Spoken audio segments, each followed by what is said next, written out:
ప్రపంచ కప్లో సెమీఫైనల్స్ గండాన్ని దక్షిణాఫ్రికా తొలిసారి అధిగమించింది.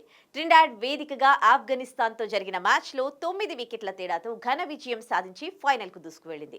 వరల్డ్ కప్ చరిత్రలో ప్రోటీస్కు ఇదే తొలి టైటిల్ పోరు. మండకొడి పిచ్పై మొదట బ్యాటింగ్ చేసిన ఆఫ్ఘనిస్తాన్ దక్షిణాఫ్రికా బౌలర్ల ధాటికి ఆఫ్ఘన్ బ్యాటర్లు వణికిపోయారు. దాంతో 11.5 ఓవర్లలో 56 పరుగులకే ఆలౌట్ అయింది ఆ జట్టు. వరల్డ్ కప్ సెమీఫైనల్ చరిత్రలోనే అత్యల్ప స్కోర్ నమోదు చేసిన జట్టుగా ఆఫ్ఘనిస్తాన్ కోరుకోని రికార్డు సాధించింది. అనంతరం స్వల్ప లక్ష్యంతో బరిలోకి దిగిన దక్షిణాఫ్రికా 8.5 ఓవర్లలో 1 వికెట్ కోల్పోయి విజయం సాధించింది.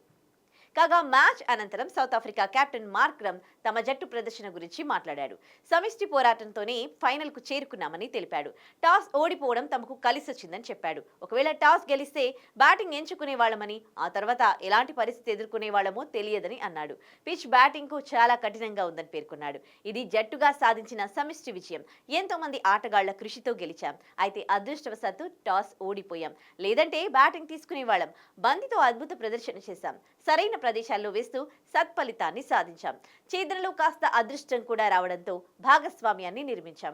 మొత్తంగా విజయం సాధించినందుకు సంతోషంగా ఉన్నాం. ఇక టైటిల్ కు మరో అడుగు మిగిలి ఉంది. మునుపెన్నడూ ఈ అవకాశం రాలేదు. దీని గురించి భయపడాల్సిన పని లేదు అని మార్క్రమ్ అన్నాడు.